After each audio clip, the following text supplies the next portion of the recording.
ہیں ان کا گھر بھی پاک ہے، ان کا گھرانہ بھی پاک ہے۔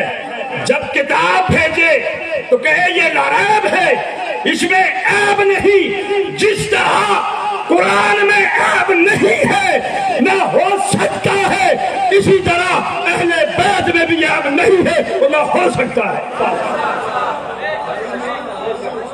علماء کی موجودگی میں عرض کر رہا ہوں کیونکہ سید زادہ ہوں، سینے میں مصطفیٰ کریم کا خون امانت ہے۔ جوش مارتا ہے کہ ان لوگوں کو بتا دو اگر قرآن کو چوما جاتا ہے تو عظمت قرآن اور ان حروف کی وجہ سے نہیں بلکہ نسبت مصطفیٰ کی وجہ سے۔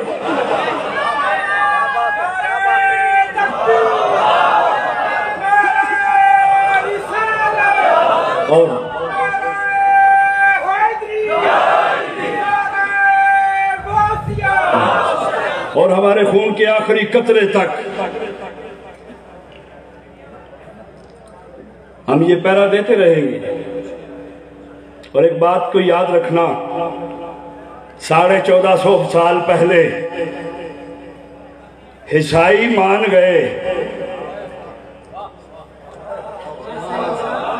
1450 سال پہلے عیسائی مان گئے، تبھی آج وہ زندہ ہیں۔ کس مذہب میں تمہیں شمار کروں، کس حد تک تمہارا اقرار کروں، غیرت نہیں اجازت دیتی مجھے، کروں تو تجھ سے کیسے پیار کروں۔ عیسائی مان گئے کہ ان سے مبالغہ نہ کرنا، اگر انہوں نے دعا کر دی آمین ہو گئی تو صفحہ ہستی سے نام مٹ جائے گا۔ انہاں دہی کھا کے انہاں دی گلا اپنی عقبت کو خراب نہ کریں۔ یہ اہل بیت کا خاندان جس طرح آج تک کوئی قرآن کریم کی زبر کو زیر نہیں کر سکا اور زیر کو زبر نہیں کر سکا، جیسے تھا ویسا ہے۔ خاندان مصطفیٰ بھی جیسا تھا ویسا ہے۔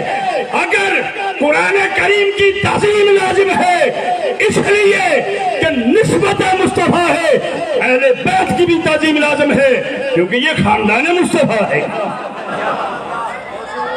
آخری شعر کر کے اجازت چاہ رہا ہوں۔ میں چاہتا ہوں کہ میرے شاہ جی غریب نواز بھی اپنے مزار اقدس میں آج مجھے حویلیہ میں دیکھ رہے ہوں اور دیکھ کے کہیں کہ میرے یار دے ویڑے جی جا کے گل پہ کردا ہے۔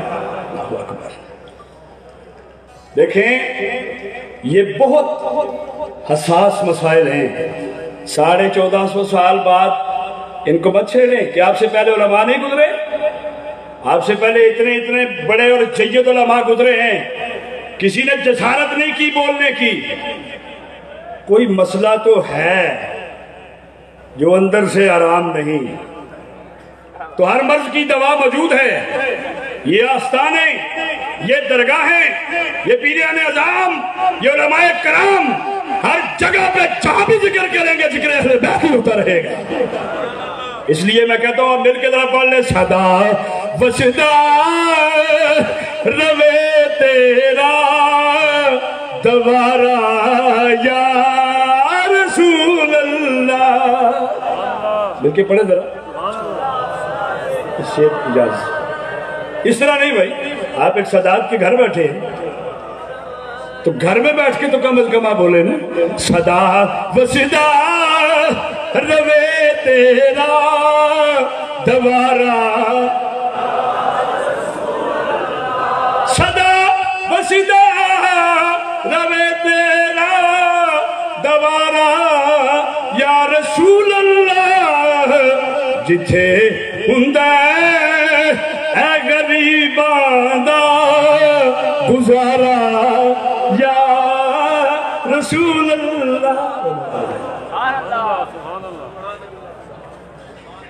خوبصورت خطاب فرما رہے تھے